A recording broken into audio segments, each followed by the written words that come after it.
Another in the series of presidential profiles, Theodore Roosevelt, 26th President of the United States.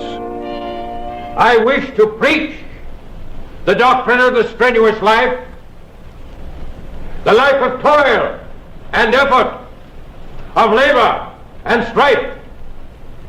To preach that the highest form of success comes to the man who does not shrink from danger, from hardships, or from bitter toil, and who out of these wins the splendid ultimate triumph. Theodore Roosevelt brought to the White House a new vigor and excitement, the most powerful and dynamic president since Abraham Lincoln. Roosevelt's childhood gave little indication that he was one day to become the nation's symbol of a strong and energetic leader. Born in 1858 of a well-to-do New York family, Teddy Roosevelt suffered from poor health as a boy. I was a sickly, delicate boy, suffered from asthma, and frequently had to be taken away on trips to find a place where I could breathe. But his determination to participate fully in life prodded Teddy into undertaking a full-scale physical fitness program. Several encounters with neighborhood bullies encouraged him to take up boxing. Conscious that I did not have the natural prowess to hold my own with the other boys, I decided that I would try to supply its place by training. Accordingly, with my father's hearty approval, I started to learn to box. At the age of 16, Teddy entered Harvard University. And shortly after his graduation, he was elected to the New York State Assembly. 2 years later, in 1884, tragedy struck with the death of Roosevelt's wife and mother on the same day. Grief-stricken, he turned to the outdoor life and took up ranching in the Badlands of the Dakota Territory. From the spirit of the frontier, he drew fresh faith and confidence in life. We knew toil and hardship and hunger and thirst. And we saw men die of violent deaths as they worked among the horses and the cattle. But we felt the beat of hardy life in our veins. And ours was the glory of work and the joy of living. Returning to public life in 1886, Roosevelt served in a number of political posts. Appointed Assistant Secretary of the Navy in 1897, Roosevelt urged the nation to prepare for possible war with Spain. We must, said Teddy, have a strong Navy. If the Navy fails us, then we are doomed to defeat. It should be an object of prime importance for every patriotic American to see that the Navy is built up and that it is kept to the highest point of efficiency, both in personnel and material. When the battleship Maine was sunk in the Havana harbor in 1898, Teddy resigned his office and formed a company of volunteers to fight the Spanish in Cuba. His courageous leadership at the Battle of San Juan Hill captured the world's imagination and immortalized his rugged band of Rough Riders. Sir, why do you think the Rough Riders were able to achieve their victory at San Juan Hill? Well, the Rough Riders were accustomed to the use of firearms, accustomed to taking care of themselves in the open. They were intelligent, self-reliant, and above all, they had the fighting edge, the cool and resolute fighting temper. After the war, Roosevelt quickly capitalized on his status as a national hero, and he was elected governor of New York. In 1900, he became President McKinley's running mate and was elected vice president. 6 months after the inauguration, McKinley was assassinated, and Theodore Roosevelt was elevated to the country's highest office, the youngest president in history. He accepted this heavy responsibility with confidence and a conviction that there was much to be done. In a century and a quarter as a nation, the American people have subdued and settled the vast reaches of the continent. Ahead lies the greater task of building up on this foundation an American Commonwealth, which in social and economic structure shall be foursquare with democracy.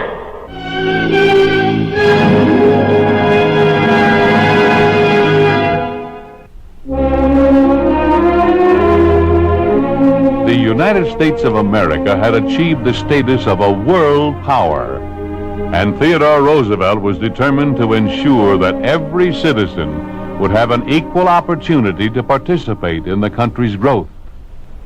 I stand for the square deal. But when I say that I am for the square deal, I mean not merely that I stand for fair play under the present rules of the game, but that I stand for having those rules changed so as to work for a more substantial equality of opportunity. The rules, as they stood, favored the giant corporate monopolies, and Roosevelt squared off against the powerful financiers who controlled these industrial combines.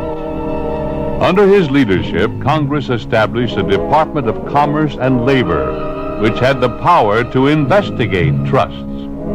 Roosevelt carried the battle into the courts, instituting numerous antitrust suits. He became the trust buster, the fearless opponent of the giant monopolies. The true way of dealing with monopoly is to prevent it by administrative action before it grows so powerful that even when the courts condemn it, they shrink from destroying it. Equally firm with labor unions when he felt their actions were irresponsible, Roosevelt nevertheless believed that the working man deserved a better deal. We propose to limit the hours of working men in continuous industry to 8 hours a day and to give them 1 day's rest a week. With the same fearless courage he had shown on San Juan Hill, Teddy Roosevelt pushed through his program. He advocated equal treatment for both labor and capital, and special favors to neither. He set his course and backed it up with a firm hand. Speak softly and carry a big stick. Roosevelt also poured the strength of his office into the preservation of America's natural resources. After touring the West in 1903 and witnessing firsthand the exploitation and destruction of the American outdoors, Teddy instituted a national conservation program. He brought the Yosemite Park under national control, fostered great irrigation projects, built up depleted forests, and launched the construction of 51 national bird sanctuaries. I recognize the right and duty of this generation to develop and use the natural resources of our land. But I do not recognize the right to waste them or to rob by wasteful use the generations that come after us. We are not building this country for a day. It is to last through the ages. During his 2 terms in the White House, Roosevelt steered the United States toward more active participation in world politics. Roosevelt himself was awarded the Nobel Peace Prize for his work in negotiating a peace treaty between the warring nations of Japan and Russia. But perhaps his greatest achievement was pushing through the completion of the Panama Canal, a connecting link between the Atlantic and Pacific Oceans. Ever since this continent was discovered, the need for a canal to connect the Pacific and Atlantic has been recognized. And ever since the birth of our nation, such a canal has been planned. At last, the dream has become a reality. The Panama Canal is now being built by the government of the United States. Teddy Roosevelt left the White House, still a young man at 50, and still an advocate of the strenuous outdoor life. He toured and hunted big game across the continents of the world, then briefly returned to politics in an unsuccessful bid for the presidency in 1912. During this campaign, Roosevelt was shot in the chest, and this wound curtailed his outdoor activity during the remaining years of his life. Theodore Roosevelt died in 1919, serene in the knowledge that he had lived to the fullest the great adventure of life. Only those are fit to live who do not fear to die. And none are fit to die who have shrunk from the joy of life and the duty of life. Both life and death are parts of the same great adventure.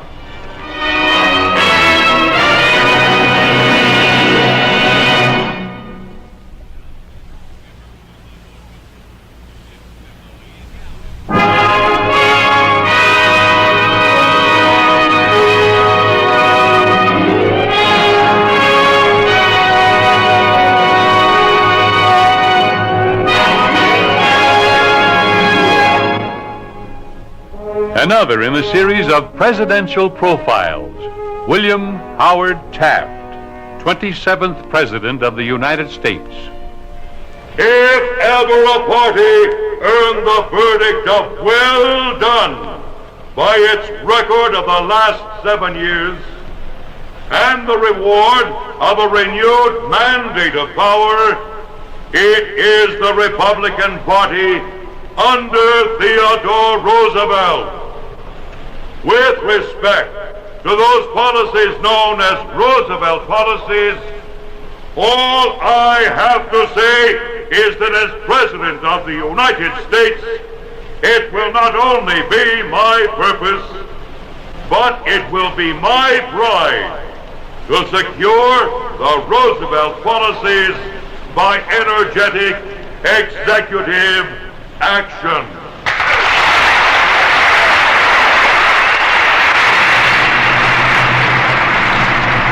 His close friendship and loyal support of Teddy Roosevelt motivated the rise of William Howard Taft to the presidency. And when a bitter struggle for power dissolved that friendship, Taft's White House career came to an end. Taft had never really wanted the presidency. From his early childhood in Ohio, Taft had but one goal in mind: a seat on the Supreme Court bench. This ambition was well suited to his talents. Taft loved the law, and he respected it. The profession of the law, if it serves its high purpose, requires a double allegiance from those who have assumed its obligations. First, a duty toward their clients, and second, a duty toward the court. In 1892, at the age of 35, Taft was appointed judge of a federal circuit court, and the Supreme Court loomed closer every day. But the Spanish-American War was to change the course of William Howard Taft's life. As a result of that war, the United States assumed control of the Philippines, a series of tiny islands scattered over 1,000 miles of open sea. President McKinley chose Taft to govern and develop this new possession, and Taft accepted the challenge. The interest which the Filipinos took in our work in the formation of a government evidenced to us that they were most anxious to have civil government, and most grateful to us for giving it to them. Actually, the gratitude of the Filipinos was inspired by the warm personality and unwavering dedication of William Howard Taft. Furnishing a model of enlightened administration, he built schools and hospitals, roads and bridges. And through his efforts, he was also building himself a reputation in the United States. His devotion to the Filipinos had caused Taft to twice turn down appointments to the Supreme Court. But he finally returned to the States in 1904 to serve as Secretary of War under President Theodore Roosevelt. The two men were the closest of friends and seemed to share the same political views. Democracy is but a means to an end, just as liberty is. The end is the happiness of all individuals. To be useful, democracy and liberty must be regulated to attain this end, and not to defeat it. During the next 4 years, Taft's ability to handle difficult situations was used by Roosevelt in trouble spots like Cuba, Japan, and the Panama Canal. Roosevelt called Taft the most lovable personality he had ever met. The people of foreign lands lavished equal affection on this jovial, giant-like man. And Taft was a giant. He weighed over 300 pounds. Will you please tell us how much you weigh, Mr. Taft? No, sir, I won't. Speaker Reed used to say that no gentleman should weigh more than 200 pounds. I have amended that to 300. Theodore Roosevelt declined to run for re-election, and it was evident that he was grooming Taft to succeed him and carry out his policies. The mantle of presidential power was smoothly transferred in 1908, and President Taft immediately took up Teddy's big stick in attacking the huge business monopolies. I believe that a tremendous step forward has been made in restricting the evils of monopoly. Now, what remains to be done? What is it we need? What we need is to increase the machinery of government, to increase the supervision of those business combinations that have the temptation to violate the law. During the next 4 years, Taft was to institute twice as many antitrust suits as had Roosevelt. On the surface, it seemed that Roosevelt had chosen the perfect disciple of his philosophy. But storm clouds of dissent were gathering, which would shatter this illusion of political alliance.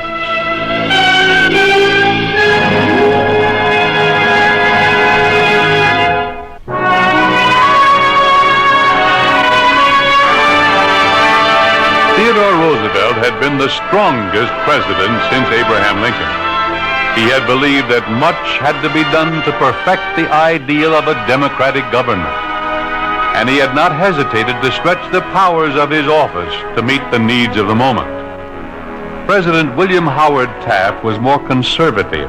He did not rush headlong into a controversy. He weighed his moves carefully.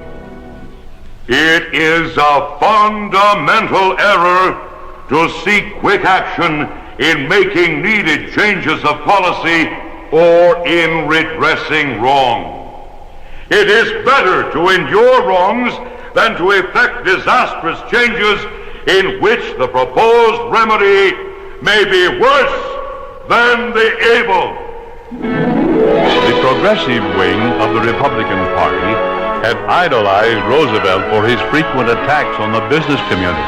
Taft was equally concerned with the power of giant corporations, but he saw the nation's economic system as one of mutual interdependence rather than a class warfare between labor and capital.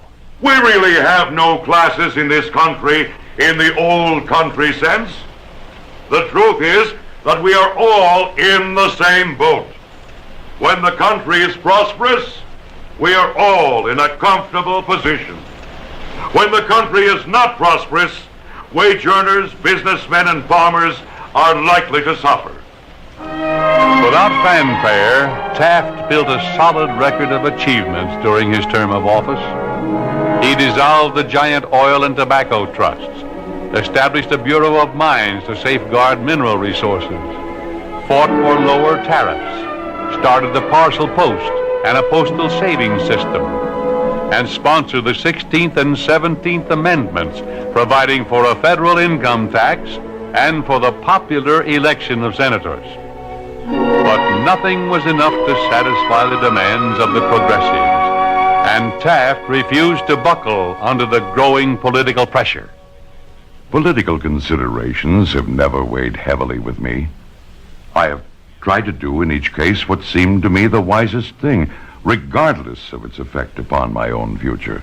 But the progressives were after Taft's scalp, and they managed to convince Roosevelt that his friend had betrayed their cause. This split in friendship also split the Republican Party, and Roosevelt formed the Bull Moose Party to run against Taft in 1912. Divided, they fell, and Woodrow Wilson led the Democrats to victory. Taft was not embittered. He had entered the White House reluctantly and left it with a sigh of relief. The White House is the lonesomest place in the world. The president is made responsible for everything, especially for hard times. But every president strives to do the best he can for the country. A man does not really know until he gets out of the office what the strain is. Only 55 years old, Taft returned to his first love and taught law at Yale University for the next 8 years. Viewing the horrors of World War I with great alarm, he supported President Wilson in his labors to form the League of Nations. Membership in this league would involve participation and an obligation in European and Asiatic wars, which would be a departure from our traditional policy of avoiding entangling alliances. But I conceive that this remote risk of war would be justified in order to make more probable the security of peace to the world, an object of desire that now seems far away. Taft was again doomed to disappointment, for the United States did not join the League of Nations. And then in 1921, the long-forgotten hopes and dreams of William Howard Taft became a dazzling reality. He was appointed Chief Justice of the Supreme Court. It was the highest honor ever accorded to an ex-president, and provided Taft with the happiest years of his life. He had believed in America, and America had not forgotten. He had lived to serve the Constitution he had loved so well. I believe profoundly in our constitutional system and its value to us, because I believe it is the accurate expression of our American people. As it has preserved our liberties and happiness in the past, so may it serve us in our greater difficulties and achievements of the future.